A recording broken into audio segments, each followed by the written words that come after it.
नमस्कार साथियों, कैसे हो आप सभी। बिहार जल टारगेट ऑनलाइन क्लासेस में आप सभी का बहुत बहुत स्वागत है। साथियों, बिहार डीएलएड संयुक्त प्रवेश परीक्षा 2022 की बेहतरीन तैयारी हेतु समान हिंदी से टॉप 30 ऑब्जेक्टिव प्रश्न लेकर के आ गया हूं, जो कि आपके डीएलएड एंट्रेंस एग्जाम 2022 के लिए बहुत ही जरूरी है। तो चलिए दोस्तों, बिना किसी टाइम को बर्बाद किए हम लोग क्लास को शुरू करते हैं। और इनसे पहले जान लीजिए, अगर आप लोग पहली बार बिहार जल टारगेट ऑनलाइन क्लासेस पर आए हैं अपनी तैयारी को लेकर के, तो इस चैनल को आप लोग जरूर सब्सक्राइब कर लीजिएगा। क्लास बहुत ही इंपॉर्टेंट है और आप लोग को 100% समझ में आएंगे, इसलिए दोस्तों आप लोग वीडियो को भी लाइक जरूर कर दीजिएगा। चलिए शुरू करते हैं। प्रश्न यहाँ पे, इनमें से कौन सा द्विगु समास है। विकल्प ए में दोस्तों यहाँ पे अंधकूप है, बी में अष्ट अध्यायी है, और सी में दोस्तों धृतराष्ट्र है, और डी में दोस्तों यहाँ पे परमानंद है। सबसे पहले आप लोग समझने का प्रयास कीजिए दोस्तों, ये द्विगु समास होता क्या है। मेरे प्यारे साथियों, जिस समासिक पद का प्रथम पद संख्या वाचक होता है उसको हम लोग द्विगु समास बोलते हैं। अगर आपको हम बोले दोस्तों त्रिनेत्र, त्रिनेत्र, यहाँ पे आप लोग देखिए इसका जो प्रथम पद है वो क्या है, त्रि मतलब क्या है दोस्तों, ये तीन, यानी ये संख्यावाचक है। अगर आपको बोले साथियों हम चौराहा, अगर आपको हम बोले चौराहा, यहाँ पे चौ मतलब क्या, जो चार राहों का मोर होता है उसको हम लोग क्या बोलते हैं दोस्तों, चौराहा। तो यहाँ पे हो जाएगा दोस्तों चार, जैसे त्रिनेत्र, चौराहा, पंचवटी, अष्ट अध्याय, दशानन, यानी जितने समासिक पद का प्रथम पद संख्या वाचक होता है वो सभी जो होता है दोस्तों वो द्विगु समास होता है। तो यहाँ पे देखिए दोस्तों, यहाँ पे अष्ट अध्याय, अष्ट मतलब कितना होता है दोस्तों, 8 होता है। तो इसका क्या है दोस्तों, यहाँ पे प्रथम पद संख्या वाचक है, इसीलिए ये हो जाएगा हमारा द्विगु समास। यहाँ पे आपका विकल्प भी जो है वो करेक्ट हो जाएंगे। अब एक होता है दोस्तों आपका द्वंद्व समास। क्या होता है दोस्तों, आपका द्वंद्व समास होता है। तो द्वंद्व समास क्या होता है समझने का प्रयास कीजिएगा। इसमें होता है, देखिए द्विगु और द्वंद्व बहुत स्टूडेंट कंफ्यूज होता है। द्विगु याद रखिएगा जिसका प्रथम पद संख्या वाचक हो, और द्वंद्व समास उसको बोलते हैं जिसका दोनों पद प्रधान होता है। जैसे अगर हम कहें दोस्तों माता पिता, अगर हम कहें दोस्तों माता पिता, भाई बहन, भाई बहन जो एक जोड़ा में हो, समझ गए, भाई बहन। अगर हम बोले दोस्तों आपको लोटा डोरी, क्या है तो दोस्तों लोटा डोरी, लोटा डोरी। अगर आपको हम बोले घर द्वार, क्या दोस्तों घर द्वार। तो ये सब क्या है, ये सभी आता है द्वंद्व समास के अंतर्गत। तो द्विगु होता है संख्यावाचक और द्वंद्व होता है जिसका दोनों पद पर जो है प्रधान होता है। समझने का आप लोग प्रयास कीजिए। अगला प्रश्न दोस्तों यहाँ पे, इनमें से तद्भव का सही संधि विच्छेद है। ऑप्शन ए दोस्तों तद जोड़ भाव, ऑप्शन बी दोस्तों तत्त जोड़ भाव, ऑप्शन सी दोस्तों तत्त हलंत जोड़ भाव, और ऑप्शन डी दोस्तों यहाँ पे तद जोड़ भाव। तो दोस्तों तद्भाव का जो सही संधि विच्छेद होगा वो होगा दोस्तों तत्त हलंत जोड़ भाव। यहाँ पे आपका विकल्प सी जो है वो करेक्ट हो जाएंगे। चलिए दोस्तों, अब हम लोग अगला प्रश्न को देखते हैं। अगला प्रश्न भी काफी इंपोर्टेंट है, इस प्रश्न को आप लोग जरूर याद कर लीजिएगा। प्रश्न यहाँ पे दोस्तों, इनमें से कौन सा आसमान पर चढ़ाना का सही अर्थ है। ऑप्शन में दोस्तों यहाँ पे अहंकार बढ़ाना, बी में दोस्तों कठिन काम के लिए प्रेरित करना। आप लोग देखिए ध्यान से, और जो जिसको पता है इसका उत्तर आप लोग कमेंट्स में जरूर बताइएगा। अगला सी में दोस्तों यहाँ पे ऊर्जा का अत्यधिक होना, और देखिए यहाँ पे डी में दोस्तों अत्यधिक प्रशंसा करना। आप लोग कहीं न तो कहीं जरूर सुने होंगे कि कोई व्यक्ति होता है जिसका कोई बेटा बहुत प्यारा होता है, उसको क्या कहता है कि उसको कहता है कि ये करेगा वो करेगा इधर उधर, मतलब आसमान पे चढ़ाना, मतलब क्या, उसका अत्यधिक प्रशंसा करना, मतलब उसको क्या, अत्यधिक उसको प्रेरित करना, समझ रहे। तो यहाँ पे दोस्तों अत्यधिक प्रशंसा करना हुआ, इसका मतलब ऑप्शन नंबर डी यहाँ पे आपका करेक्ट हो जाएगा। चलिए अगला प्रश्न को देख लेते हैं। अगला प्रश्न भी काफी इंपोर्टेंट है, देख सकते हैं यहाँ पे 4 नंबर का प्रश्न है। कह रहा है इनमें से कौन सा अंगूठा चूमना का सही अर्थ है, यानी अंगूठा चूमना का अर्थ है। ऑप्शन है दोस्तों यहाँ पे तिरस्कार करना, बी में दोस्तों इनकार करना, सी में दोस्तों खुशामद करना, और डी में दोस्तों नादानी। तो अंगूठा चूमना का जो अर्थ होता है वो होता है दोस्तों खुशामद करना। यहाँ पे आपका विकल्प सी जो है वो करेक्ट हो जाएंगे। चलिए दोस्तों अगला प्रश्न को देख लेते हैं। प्रश्न दोस्तों यहाँ पे, इनमें से प्रगतिवादी काव्य की विशेषता नहीं है। इनमें कौन प्रगतिवादी काव्य की विशेषता नहीं है। ऑप्शन है दोस्तों यहाँ पे कल्पना की प्रचुरता, बी में दोस्तों विद्रोह एवं क्रांति की भावना, सी में दोस्तों मानवतावादी दृष्टिकोण और डी में दोस्तों समाज का यथार्थ चित्रण। तो दोस्तों इसका जो आपको राइट आंसर जगह दोस्तों वो कल्पना की प्रचुरता। कल्पना की प्रचुरता एक जो है ये प्रगतिवादी काव्य का विशेषता नहीं है। बाकी देखिए प्रगतिवादी काव्य का ये जो विशेषता है समाज का यथार्थ चित्रण, ये भी क्या दोस्तों याद रखिए दोस्तों। प्रगतिवादी काव्य की विशेषता कौन कौन है देखिए यहाँ पे दोस्तों, यथार्थ का चित्रण, समझ ले समाज का यथार्थ चित्रण, और देखिए मानवतावादी दृष्टिकोण और विद्रोह एवं क्रांति की भावना, इन तीनों को याद कर लीजिए। ये क्या है दोस्तों, ये आपका प्रगतिवादी काव्य की विशेषता है, समझ रहे। चलिए अगला प्रश्न को देख लेते हैं दोस्तों। अगला प्रश्न भी काफी इंपॉर्टेंट है। यहाँ पे प्रयोग अपने आप में इष्ट नहीं है, कहना है प्रयोग अपने आप में इष्ट नहीं है अपितु साधन है, उक्ति से संबंधित है। किसका ये उक्ति है, समझ रहे आप लोग। तो देखिए यहाँ पे मुक्ति बोध, अज्ञा, रामविलास शर्मा और इनमें से दोस्तों कोई नहीं। याद रखिए दोस्तों ये जो युक्ति है ये अज्ञा की युक्ति है, आप लोग इसको भूलिएगा नहीं। प्रश्न यहाँ पे फिर से पढ़ लीजिए आप लोग, प्रयोग अपने आप में इष्ट नहीं है अपितु साधन है, उक्ति से संबंधित है। कौन है दोस्तों, तो अज्ञा है। आपका यहाँ पे ऑप्शन नंबर विकल्प जो बी है वो करेक्ट हो जाएंगे। चलिए अगला प्रश्न को देख लेते हैं 7वें नंबर का। ये काफी इंपॉर्टेंट प्रश्न है। हिंदवी किससे संबंधित है, हिंदवी किससे संबंधित है। ऑप्शन दोस्तों यहाँ पे अमीर खुसरो, बी में है आचार्य शुक्ल, सी में दोस्तों श्याम सुंदर दास और डी में दोस्तों यहाँ पे भरत मुनि। याद रखिए दोस्तों ये हिंदवी जो है ये अमीर खुसरो से संबंधित है। अगर आप लोग हिंदवी के बारे में जानने का प्रयास कीजिएगा तो अमीर खुसरो जो है ये प्रथम मुस्लिम एवं फारसी कवि थे जिन्होंने दोस्तों सर्वप्रथम हिंदवी का प्रयोग किया। समझिए आप लोग, जिन्होंने सर्वप्रथम भाषा में हिंदवी का प्रयोग किया।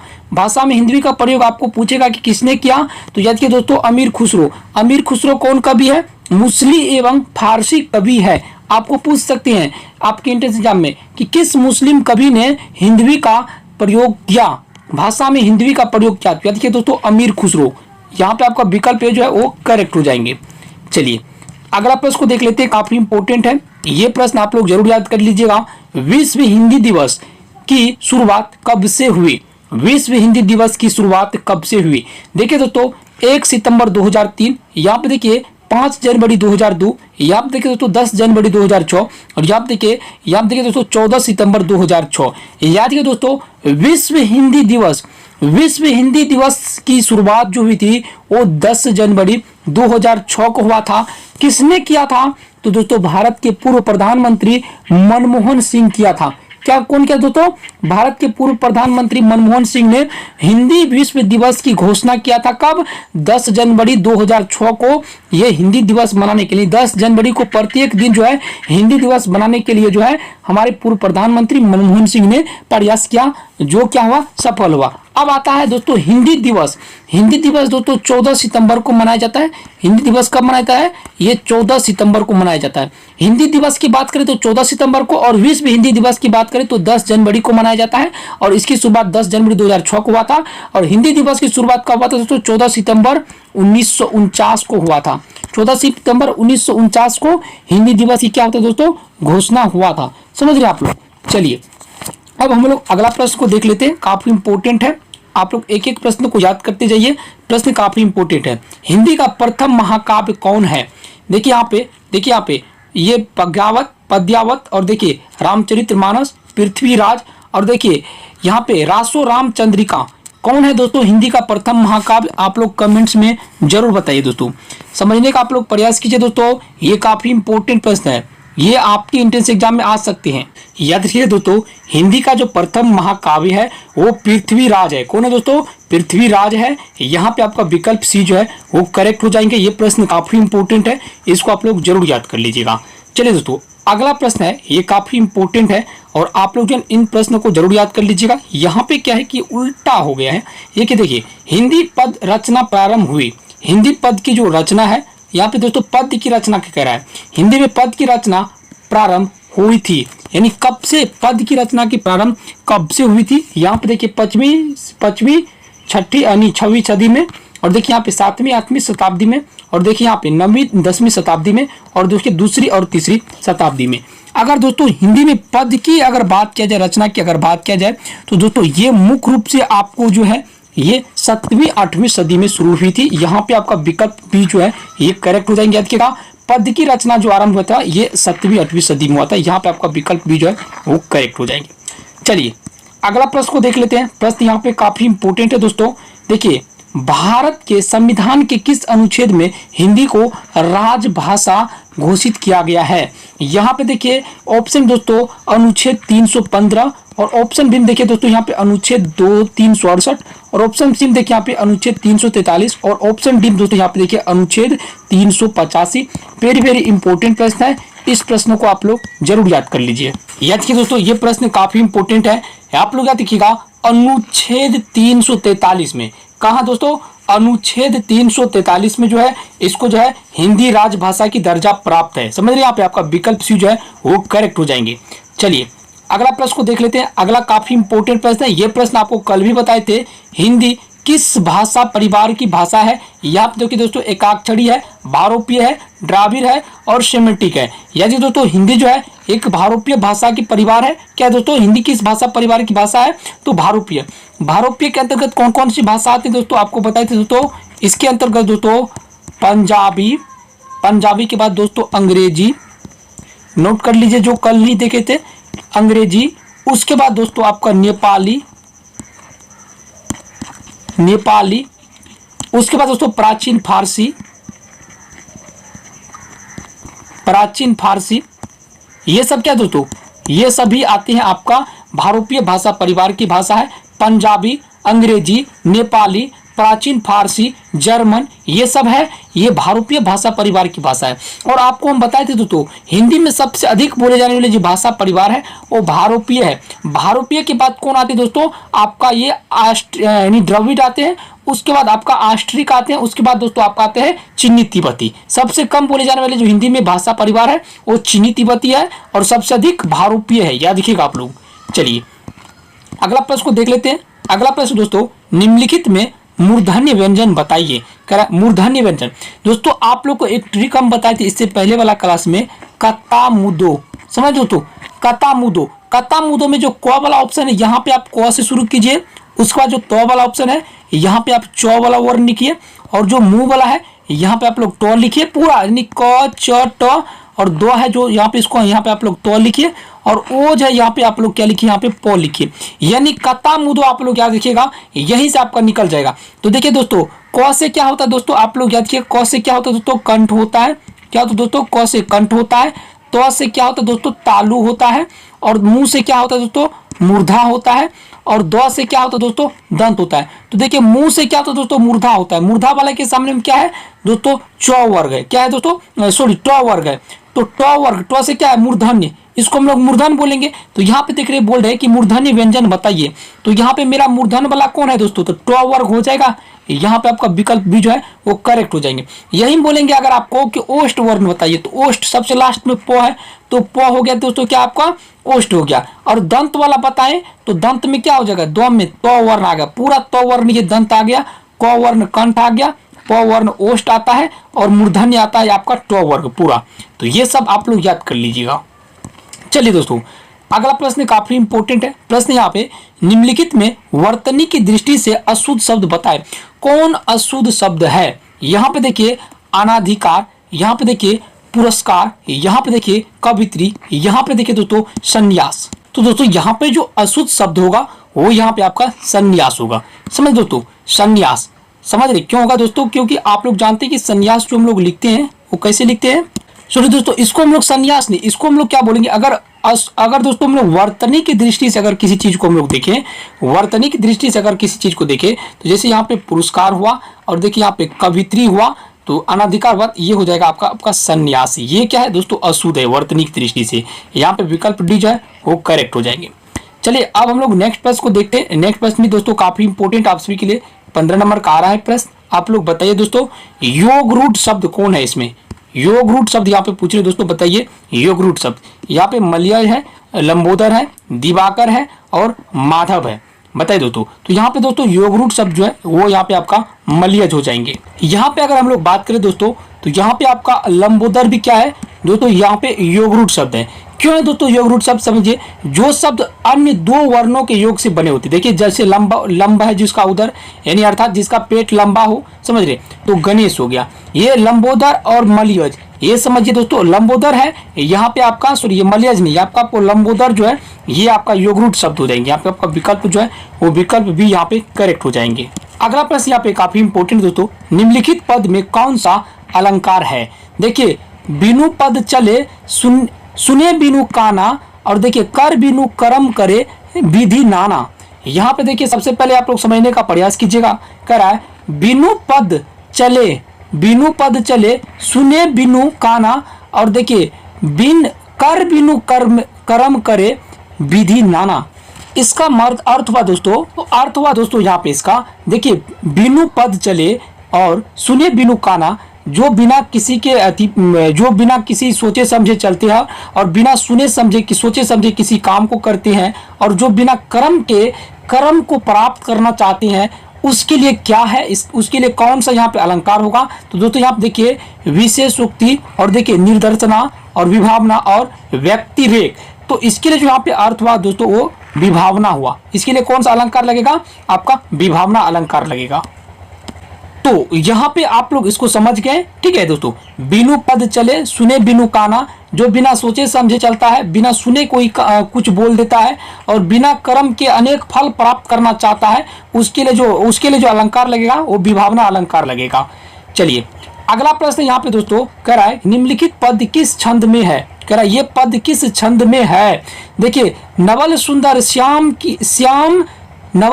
श्याम शरीर की, सजल निरद सी कल कांति थी। यहाँ पे देखिए आपका विकल्प है मालिनी और द्रुत विलंबित, और देखिए यहाँ पे इंद्रवर्जा, और सीम दोस्तों यहाँ पे शालिनी। तो इसके लिए जो यहाँ पे आपका विकल्प होगा वो द्रुत विलंबित होगा। इसके लिए कौन सा पद होगा? द्रुत विलंबित होगा।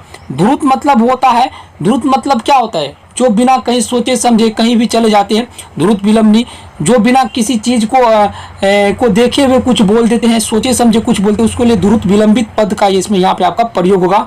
यहाँ पे आपका विकल्प भी जो है वो करेक्ट हो जाएंगे। चलिए दोस्तों अगला प्रश्न को हम लोग देखते हैं। क्या नाक पर सुपारी तोड़ना का अर्थ क्या होगा? यानी इज्जत हल्की करना, असंभव को संभव करना, बहुत परेशान करना। यहाँ देखिए घृणा यानी करना, और देखिए आप देखिए घृणा करना।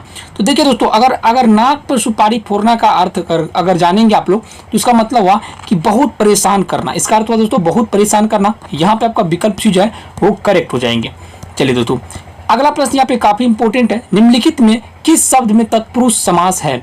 देखिए यहाँ पे अगर हम लोग यहाँ पे बात करें, ये देखो वाचस्पति, और देखिए यहाँ पे त्रिभुवन, घनश्याम, चंद्रशेखर। तो इसमें यहाँ पे बोले दोस्तों तत्पुरुष समास है। तो यहाँ पे आपका त्रिभुवन जो है ये कौन सा समास है दोस्तों? ये आपका हो गया दोस्तों द्वंद्व समास, यानी द्विगु समास है, क्योंकि इसका प्रथम पद क्या दोस्तों? संख्यावाचक है। आप देखिए यहाँ पे आपको छांटना है तीन में से कौन आपका तत्पुरुष समास है, समझ रहे आप लोग। चलिए छांटिए। यहाँ पे देखिए आपका चंद्रशेखर कर्मधारय हो गया, घनश्याम भी कर्मधारय हो गया। बाकी ये क्या हो दोस्तों? ये आपका द्विगु समास हो गया। अब आपका बच गया दोस्तों वाचस्पति। तो वाचस्पति जो है ये क्या है दोस्तों? तत्पुरुष समास है। यहाँ पे आपका विकल्प जो है वो करेक्ट हो जाएंगे।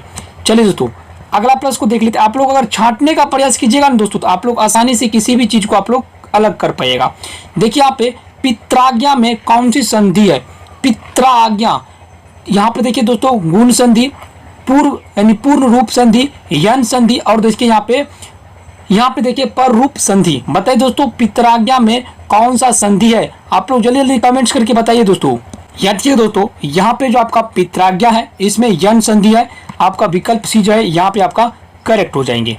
चलिए दोस्तों अब अगला प्रश्न को देखते हैं। अगला प्रश्न यहाँ पे निम्नलिखित में तद्धित प्रत्यांत शब्द बताइए।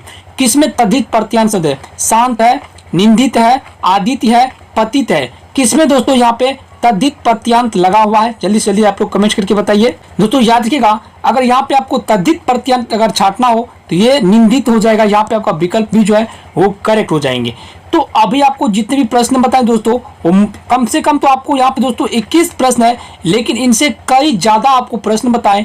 आप लोग अगर एक एक प्रश्न को याद कर लीजिएगा तो 2 से तो 3% दोस्तों आपका इस वीडियो से आपके एंट्रेंस एग्जाम का तैयारी हो ही जाएगा। ये 100% गारंटी के साथ आप लोग को हम बता रहे हैं। ठीक है दोस्तों, तो आप लोग को जो भी प्रश्न बताए A to Z प्रश्नों को आप लोग याद कर लीजिएगा। आपके एंट्रेंस एग्जाम में यहाँ से हो सकते तो 1 या 2 प्रश्न तो आपको आएगा ही आएगा, क्योंकि यहाँ पे आपको समास भी हम क्लियर कर दिए, 2 समास, द्वंद्व समास और द्विगु समास आपका क्लियर कर दिए है। यहाँ पे आपका हिंदी भाषा से संबंधित आपको कुछ प्रश्न बता ही दिए हैं, और आपको जो है दोस्तों कुछ मुहावरा भी जो बताए हैं वो काफी इंपॉर्टेंट थे। तो आई होप आप लोग को आज का ये क्लास पसंद आई हो। अगर आज का क्लास आप लोग को पसंद आई हो तो आप लोग इस चैनल को हमेशा के लिए सब्सक्राइब कर लीजिए। और दोस्तों इस वीडियो के डिस्क्रिप्शन में आपको टेलीग्राम और व्हाट्सएप ग्रुप का लिंक मिलेगा, उनको भी आप लोग जरूर ज्वाइन कर लीजिए। मिलते हैं नेक्स्ट वीडियो में, तब तक के लिए जय हिंद, वंदे मातरम।